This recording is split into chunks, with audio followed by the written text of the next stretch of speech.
The apology had my name beneath it, though I had never written a word of it. Beside it were bidder number 47, a $25 deposit, and my microphone time at our family heritage day. My copy said I had denied the Pritchard branch every family recipe. Ruth's blamed the Dales. Why had my nephew printed two versions? I crossed out the line that said, authenticated by Mara Bell. Then I called Ruth and told her I would make her branch a free copy before anyone raised a bidding card. There was a long silence. Mara, she said, mine says the Dales got everything. It says we were the only ones you shut out. That was when I understood that my nephew Evan was not merely angry with me. He had printed a different grievance for different people. I was 68 that summer, old enough to know that a quick defense can sound like a confession with better posture. I had kept our family's recipe boxes for almost 20 years. 7 shallow boxes sat in the hall closet of my little brick house outside Juniper, Kansas. They contained 214 cards if my index was right, and my index was not always right. Some cards held only ingredients and oven temperatures. Others carried 3 generations in the margins. A change from lard to shortening might sit beside a note about who stopped speaking to whom in 1978. One pear conserve recipe had an apology on the back that was never sent. I had promised the woman who wrote it that I would not pass it around while the people named in it were living.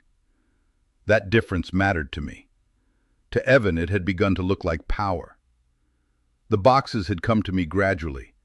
My mother gave me the first 2 when she stopped hosting Sunday dinner. My Aunt Pauline brought another after a pipe burst in her basement. The rest arrived in grocery sacks after funerals, moves, and one divorce nobody discussed until 12 years later.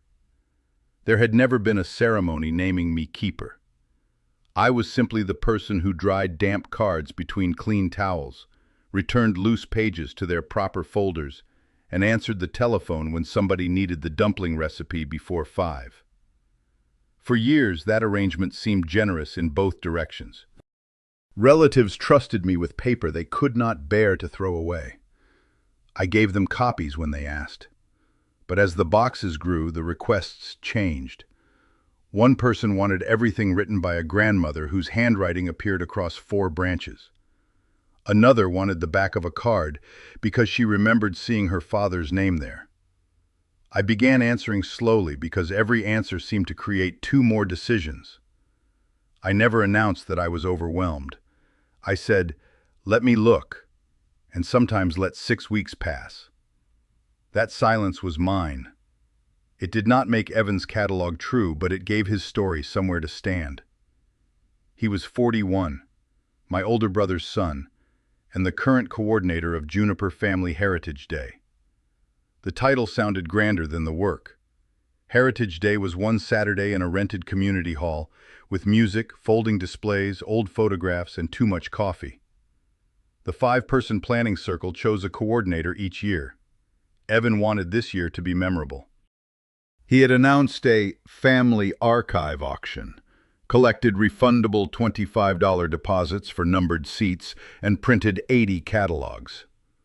The copies of the cards were not being sold as antiques. People were bidding for packets, presentation copies, and the performance of finally getting what he said I had withheld. He had also promised that I would stand under the lights and apologize. The catalog reached my kitchen because Evan still had a spare key. He used it on Tuesdays to leave groceries inside when the summer heat was high. That morning he had put a sack of apples on the counter, set the catalog beside it, and apparently believed I would understand the schedule as an accomplished fact. I called him after Ruth. "You saw the draft," he said. "I saw an apology with my name on it. It explains the history. It invents the history. You have made people ask permission for years." That part was true enough to hurt. I looked toward the hall closet. I answered every request. Eventually, sometimes 6 weeks later, sometimes with one card when somebody asked for 10. because 10 cards may contain 10 things that are not theirs. They're family recipes. They are also family words. He exhaled the way people do when they think patience is proof of superiority. 47 people paid deposits, Aunt Mara. The printing is done. The chair rentals are booked. You can make this easy. I will not read that apology. I will not authenticate the catalog, and I want my key back. He went quiet then, not ashamed, calculating. If you do this, he said, you prove the whole point. Bring the key when you collect the catalog. He arrived that afternoon in the blue shirt he wore when he wanted to seem already busy. I put the catalog on the kitchen table between us. I did not put on coffee. Evan tapped the crossed-out line. This is childish. It is accurate. People are tired of being managed. Then they should not be managed by you either. His mouth tightened. I had raised my voice only once with Evan, when he was 9 and ran into a road after a ball. He remembered it better than I did. Since then, he had sometimes mistaken quietness for surrender. I asked him how many cards he had copied. Enough. From which boxes? The family boxes. Using my key? Don't make groceries sound like a burglary. I did not. Calling it a burglary would have been louder than the facts I had. I asked again for the key. He closed his fist around the ring in his pocket.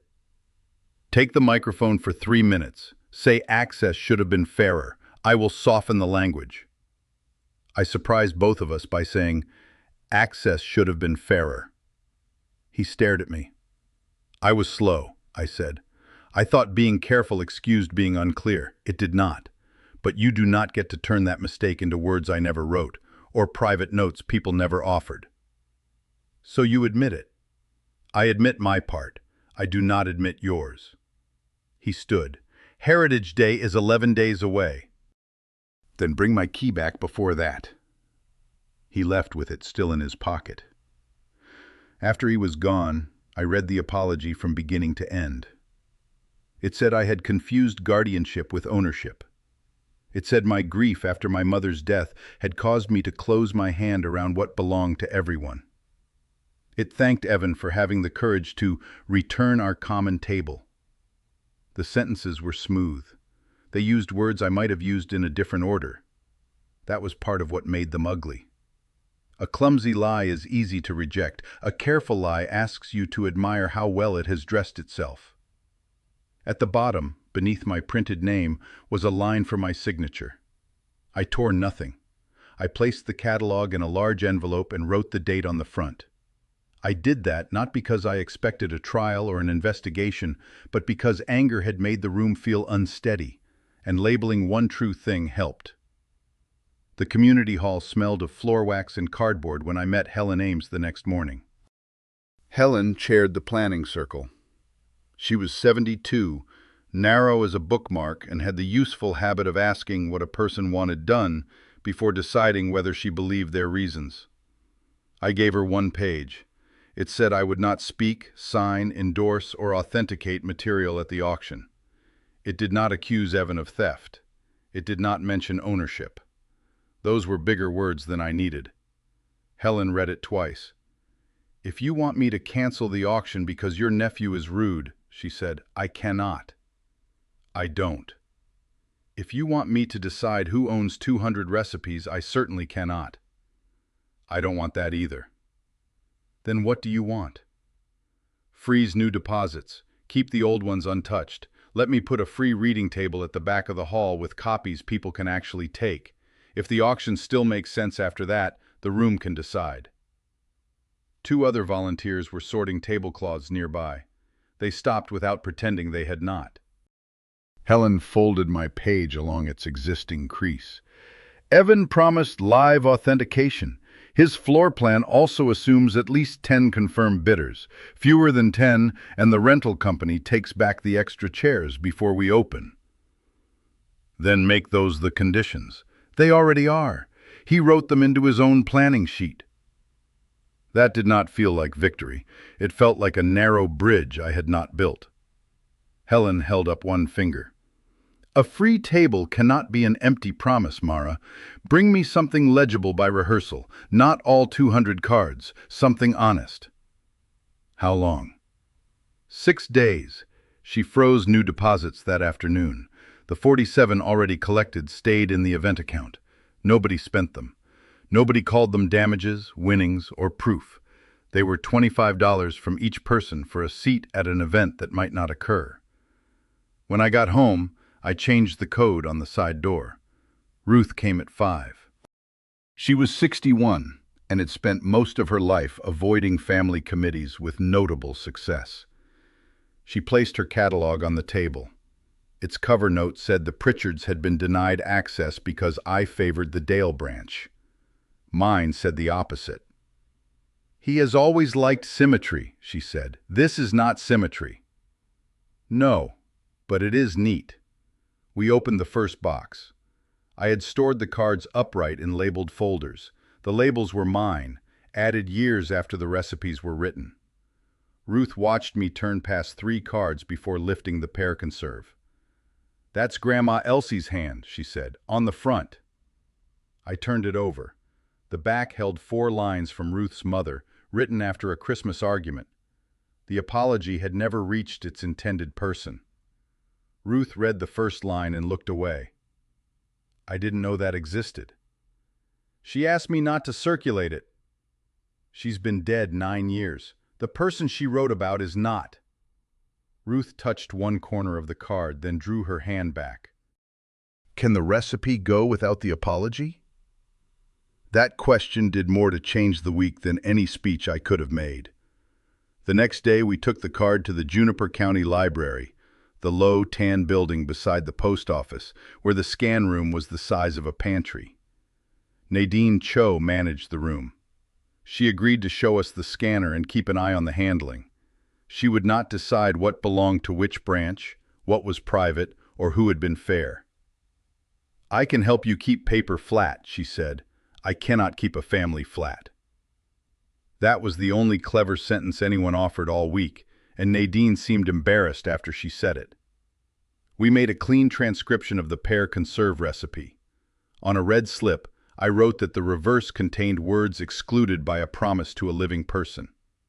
The red slip stayed in my working folder. It did not travel with the recipe. For cards without private writing, we made full copies and added 3 plain labels: branch, approximate date, and writer if known. We did not feed originals through a machine. We did not bring food into the room. We did not pretend our method made us archivists. Ruth learned the scanner faster than I did. "You could teach 2 people from each branch," she said. "I could teach 2. I am not teaching 14 people in 6 days." "Good. You finally sound realistic." We booked 4 evenings. The first would cover the Pritchard cards. The others would begin selected packets for anyone willing to come in person and accept that some margins would not be copied. Before we left, Nadine showed Ruth how to name the first 3 files. Ruth typed Pritchard Peer Conserve and then paused over the date. "Around 1964?" she asked. "Between 1962 and 1966. "How do you know?" "The old stove is mentioned. Elsie replaced it after the tornado warning year." Nadine glanced at me. "Can someone else verify that?" The question pricked my pride. "Calvin may remember," I said. Ruth put a question mark in the date field. That small mark was the beginning of the process becoming larger than my certainty. Until then, I had treated uncertainty as something a keeper should hide until she solved it. Nadine treated it as information. A question mark was not damage. It told the next person where care was still needed. That night, Evan called. "Helen froze deposits." "New deposits." "You made me look dishonest." I told her what I would not do. "Remove the free sessions and I will remove the apology page." For perhaps 3 seconds I wanted that bargain. I wanted the printed words gone more than I wanted to be brave about them. I imagined the catalog without my false confession and thought how easy it would be to say the scanning room had become unavailable. Then I understood what he was offering. He would stop misusing my name if I restored the scarcity he needed. "No," I said. "Then do not expect me to keep doing errands for somebody who calls me a liar." "I did not call you anything." He canceled the grocery order he had placed for Friday. That was a small thing, which is why it mattered. Large punishments announce themselves. Small dependencies reveal how a family arrangement has actually worked. I walked to the market the next afternoon and carried 2 bags home. The handles cut red lines across my fingers. I was angry with Evan, but I was also angry with myself for having let gratitude become a door code I was afraid to change. There were 3 appointment messages on my machine when I got home. One was from Dale Mercer, who believed the Pritchards had been given unrestricted access. One was from Ruth's brother Calvin, who believed the Dales had received the complete archive. The third was from a cousin named Joe, who did not care who was favored. She wanted the sour cream cake recipe before her 70th birthday. There was also a message from Evan. "If you recruit people against me," he said, "don't pretend this is about privacy." I did not answer him. I called Joe and gave her a time. That evening I ate toast because I had not bought enough for a proper supper.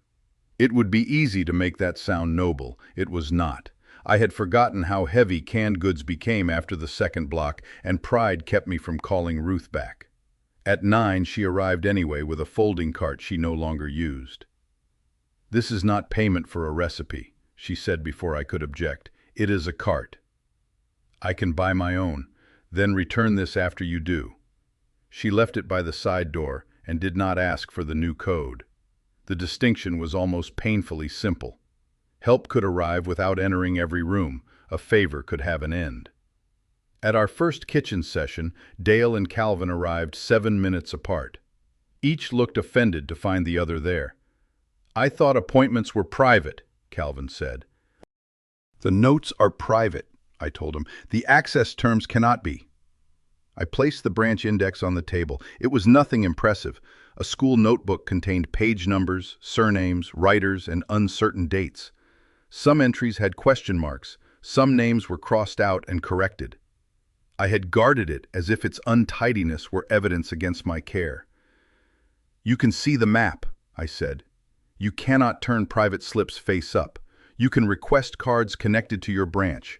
If a card carries living people's words, we decide what can travel. The answer will be the same, no matter whose catalog note says otherwise." Dale looked at me for a long moment. "You made me wait 5 weeks last year." "Yes. You never said why." "No." "That is why Evan sounded believable. There are apologies people try to force out of you, and there are apologies that become necessary when nobody is demanding them. The second kind is harder." "I should have explained the delay," I said. "I am sorry." Calvin shifted in his chair. "Does that mean the auction is right?" "No, it means I was wrong in a different way." I turned the first private slip face down. For 40 minutes we worked through requests. Dale found a bread recipe in his grandmother's hand. Calvin found 2 versions of the same pickle brine, one corrected by his father. They did not become sentimental. They argued about whether a faded numeral was a 3 or an 8. Then Calvin took his catalog note from his pocket. It said his branch alone had been refused because I had privately favored Dale. Dale put his note beside it. His said nearly the reverse. Neither man looked at me. "Did he send different letters?" Dale asked. "Ruth has another one," I said. Calvin read both notes again. "How many?" "That is what I would like to know." Dale asked whether I had known about the letters before I called them. I knew about Ruth's and mine. So this could be 5 misunderstandings. It could. Calvin gave him an impatient look. "They use the same sentences." "I did not say it was likely." I appreciated Dale's resistance, even while it frustrated me. If everyone had switched sides the moment I opened my notebook, the change would have meant little. Evan had not invented their impatience. Some of them had driven across the county more than once and gone home with less than they requested. They needed room to distrust both of us.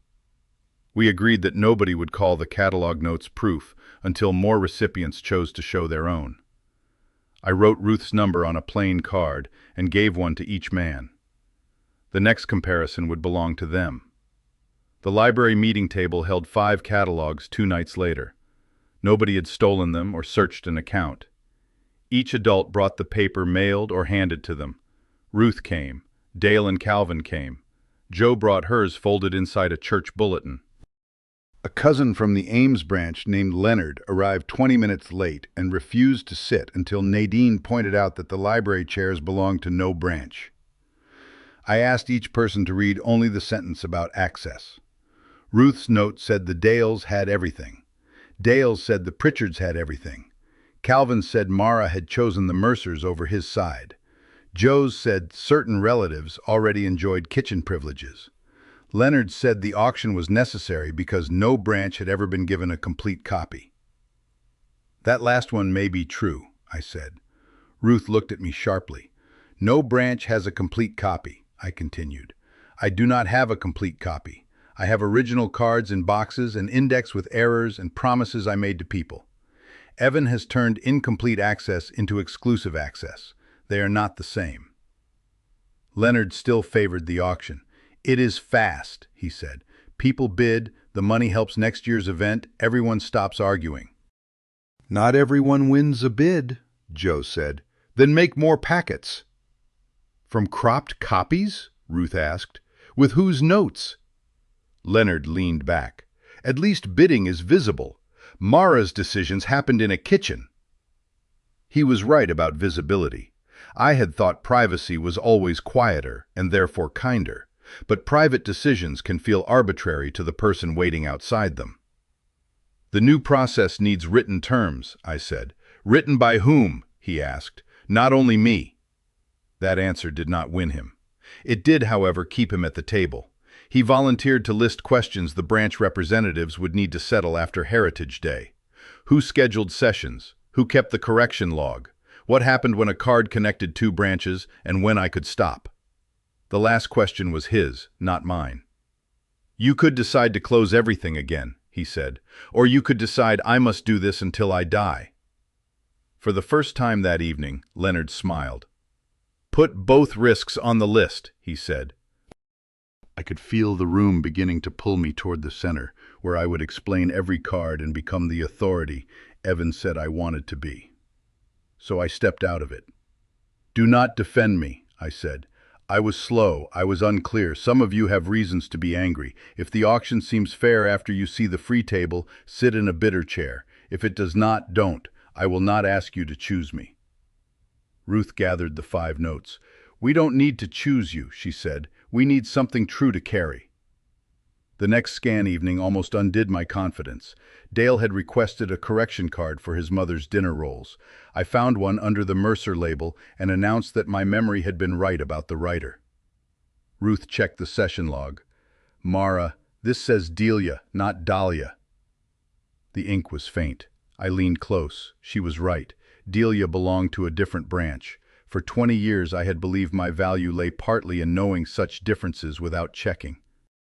Evan's catalog had made that belief dangerous, but it had not made it disappear. Stop the scan, I said. Dale frowned. The directions look the same.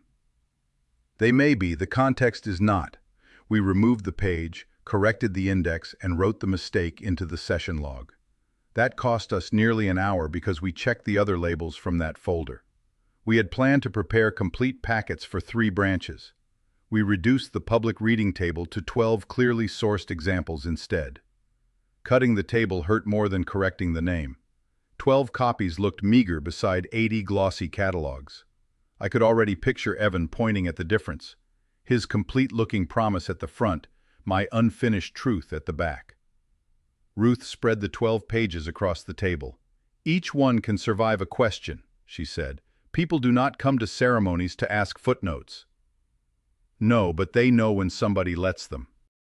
We added a small card to each copy with the writer, branch, approximate date, and 1 sentence about what had been omitted, if anything. The labels did not tell people what to think. They showed where certainty ended. 12 looks thin, Leonard said when he heard. 12 is true, Ruth answered. I handed her the session log. You keep this from now on. She blinked. You trust me? I trust correction more than memory. It was not a line I had prepared. I wished afterward that it sounded less polished. But it was true. At the community hall rehearsal, Helen required Evan and me to stand at the same folding table and identify what would appear at the event. Evan had made presentation sheets from card images. Some were complete. 7 had been cropped so tightly that the margins disappeared. On one, a later correction looked like the original writer's instruction. Are these family recipes? Evan asked. Some are. Can family members share them? Some can. Did you keep them? I kept the cards. Then say yes or no. That was the argument he wanted. One door, one keeper, one answer. I touched the corner of a cropped page. I can tell you this copy is missing context. I can tell you I did not write its catalog description. I can tell you the original is not in this hall. I cannot give you the ownership ruling you want. Helen leaned over the sheet. Can you authenticate it for the program? No. Evan laughed once. There, that is the auction. She gets the final word. No, Helen said. That is your promised authentication failing. She offered him a compromise. The copied recipes could sit at the free reading table with labels saying their source was uncertain. The apology page would be removed. There would be no bidding. He asked for one night. I knew then what he would choose, not because he was foolish. Because he had spent money on printing, gathered 47 people around the promise of a reckoning, and tied his idea of leadership to a row of numbered chairs. A quiet table at the back would not give him the moment he had built. When we were alone, Helen told me Evan had started planning Heritage Day after his father died. The first year he had repaired broken display boards, called musicians nobody else could reach, and stayed after midnight to mop the hall. He had earned people's confidence through ordinary work. That is why this is difficult, she said. It would be easier if he had always been selfish. Most things would. I did not need Evan reduced to his worst decision. In fact, remembering his good work clarified the consequence. Losing the next coordinator term would not be the fall of a man who had nothing else. It would be the loss of a role he valued and had once served well. The night before Heritage Day, the hall was divided into 2 ideas of family. At the front, Evan arranged numbered chairs in 6 straight rows facing the microphone. A paper bidding card rested on each seat. He kept the auction under the original conditions: my voluntary live authentication and at least 10 confirmed bidders. At the back, Ruth placed 12 clean copies in simple sleeves. Beside them were blank appointment cards for future branch sessions. No original recipe came to the hall. Helen reviewed the floor plan. Mara, you can have 3 minutes before bidding, she said. No. To explain the table. Ruth can explain the table, she uses it. Evan looked over his shoulder. Of course, Mara recruits a mouthpiece and calls it independence. Ruth did not answer him. She adjusted a label that had slipped crooked. I could have spoken then. I had facts. I had 5 catalog notes and a corrected session log. But if I took the microphone to prove that nobody needed my permission, the shape of the day would still place me above everyone else. I will be at the back, I said. Evan kept the auction. The next morning, people arrived carrying covered dishes, despite the notice that the hall already had food. Heritage Day began with fiddle music, name tags, and adults pretending not to examine the numbered chairs. Ruth carried the Pritchard packet through the entry corridor. Dale had his bread recipe. Joe held the sour cream cake transcription against her purse. Evan stopped us near the coat rack. This is an ambush. I made copies and appointments you knew about, I said. You gathered them to compare private letters. Calvin spoke before I could. You sent me mine. Dale held up his own note. And me mine. Evan looked at Ruth. She told you what to say. No, Ruth said. She told us not to defend her. 3 people waiting for bidder numbers moved closer. Leonard, who still had not decided, showed them his cover note. They began comparing sentences. Evan turned back to me. His face had changed. The confidence was still there, but now it needed my cooperation more visibly. "Take the microphone," he said. "I will tear up the apology in front of everyone." For a moment, the offer sounded generous. Publicly destroying the page would have satisfied something raw in me. But the bargain was the same. My relief in exchange for restoring his stage. "The apology was never mine," I said. "You do not have to destroy it for me." Helen rang the small brass bell that opened the formal program. She welcomed everyone, thanked the musicians, and explained that the archive auction would proceed only if its 2 planning conditions were met.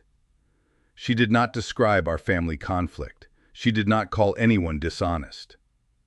"Confirmed bidders, please remain in your numbered chairs," she said. "Others may visit the free reading table or the photograph displays."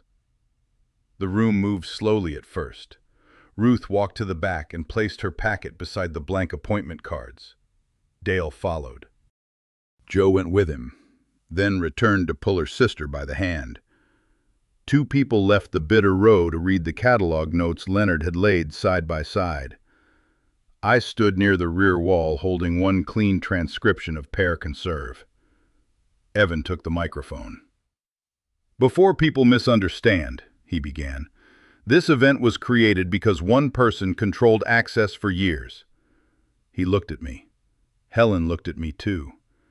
She was giving me one final chance to answer.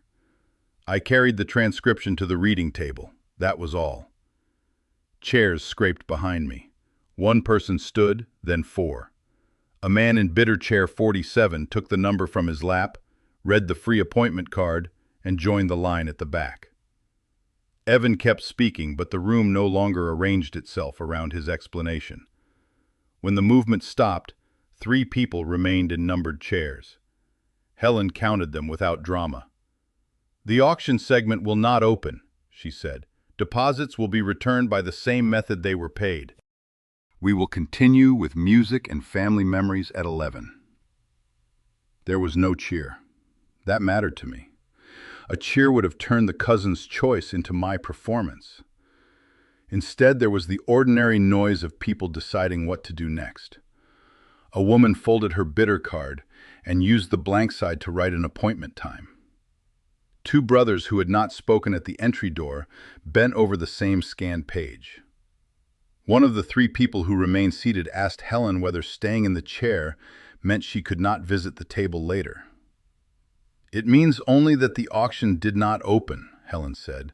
"You may go anywhere in the hall." The woman stood and went to find Joe. Evan watched her. I saw the exact moment when he understood that cancellation did not leave him an opposing side to lead. Nobody had been expelled from the archive. Nobody had won it. The scarcity itself was becoming less believable. Ruth began showing 2 cousins how the branch labels worked. Dale argued quietly about the date on his bread recipe. Joe asked whether she could make a copy for her daughter. The room did not turn toward me for a verdict. Evan folded the apology page twice and put it in his pocket. Then he left through the side door. I had imagined justice as a warm sensation. What I felt was colder and more complicated. Relief, certainly. Grief as well. Evan had done something wrong in public, and the consequence had arrived in public. But he was still the boy I had once pulled back from the road. Love does not always leave when trust does. Sometimes it remains and makes the boundary hurt. The wider Heritage Day continued. Nobody bid. Nobody bought a recipe. The original cards remained at my house. The musicians played. People told stories, some accurate and some improved by age. At noon, I went outside and sat on the low wall behind the hall until Ruth brought me water. "You all right?" she asked. "No." "Good answer. Ask me next week." 10 days later, the planning circle met in the small committee room. Helen had a printed list of all 47 deposits. Each $25 payment had been returned from the untouched event funds. She did not hand me bank records or ask me to audit anything. She read the total and the completion date, and the treasurer confirmed it. The circle recorded the auction segment as canceled before bidding. It did not record Evan as a thief, fraud, or criminal. Those words were neither needed nor established. One volunteer wanted to bar him from every future event. "That is not what we are deciding," Helen said. "We are choosing next year's coordinator." They chose someone else. Evan came in only long enough to return my key. He placed it beside my hand. "You got what you wanted," he said. "No," I said. "I stopped what I would not do." He waited, perhaps for a speech about forgiveness, perhaps for an accusation he could fight. I had neither. "The side code is changed," I said. "Call before you come." He left without apologizing. I declined the empty seat Helen offered me on the planning circle. Replacing Evan at the center would have made too neat an ending. Outside, Ruth asked the question the meeting had avoided. "Who runs the branch sessions when you're tired?" Not me forever. We had promised 4 evenings, and I kept that promise. The second recovery session was the hardest. Without the deadline of Heritage Day, everyone arrived with larger wishes. Dale brought a list of 57 cards. Joe wanted copies for grandchildren in 3 states. Calvin wanted to know why one folder carried his father's first name in pencil and his surname in ink. I felt my old answer rising. "Let me look." Instead, I said, "We have 90 minutes. Choose 3 requests each." Nobody liked the limit. They accepted it.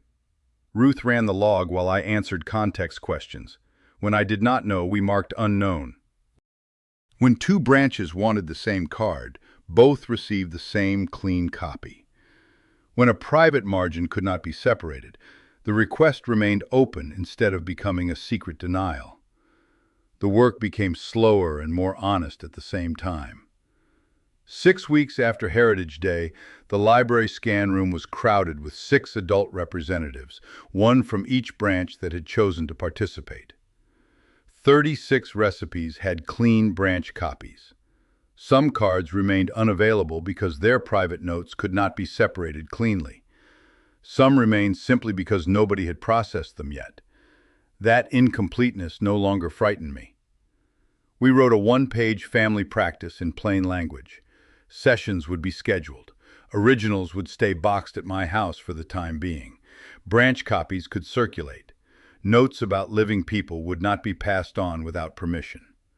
Nobody would advertise an event under my name.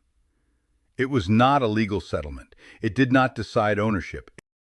It was 6 adults writing down what we were willing to do. Ruth took custody of the session log. Dale took the appointment calendar. I remained the physical keeper of the boxes, but I set an end date for coordinating requests.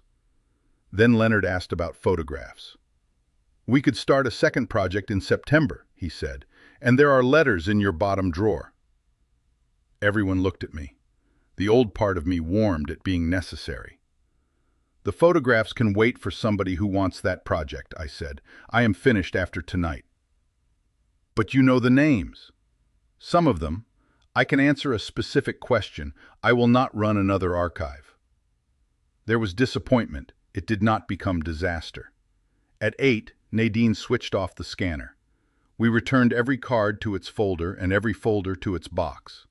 Ruth checked the log. Nobody applauded. I liked that. On Tuesday morning, I joined a walking group that met beside the Juniper River. I had seen their notice at the library for months. I had always told myself I was too busy, which had been another way of saying I preferred duties that proved my value. The group contained 7 adults and 1 man who arrived late every week but carried extra water for everyone. They did not know about the auction. The first morning, nobody asked me to explain my family. I began trading grocery trips with a woman named Frances. She drove every other Friday. I bought lunch. On the alternate week, I walked to the market and she carried the heavier bag from the corner. The arrangement was spoken plainly. No key changed hands. 4 months after Heritage Day, Evan sent a message that said, "Hope you're well. Maybe we can put this behind us before the holidays." There was no mention of the apology, the different letters, the copied cards, or the key. I read it twice. I did not block him. I did not answer him either. Peace can include an unanswered message when the answer being requested would erase the question. That afternoon, Ruth came by with a transcription of the pear conserve recipe. She had made it for her daughter. The ingredients and instructions filled the front. On the back, where the old unsent apology had been, there was nothing. "I wanted you to check it," she said. I read the amounts: 2 pounds of pears, 1 lemon, less sugar than the later version. The handwriting was Ruth's, clear and ordinary. "It's right," I said. "Do you want a copy?" "Put it in your branch folder." She did. The blank margin did not feel empty. It felt like a choice someone else had learned to make without me standing beside her. Ruth left for the library. I put on my walking shoes. The kettle had not yet boiled, but the morning was cool, and the others would already be near the river.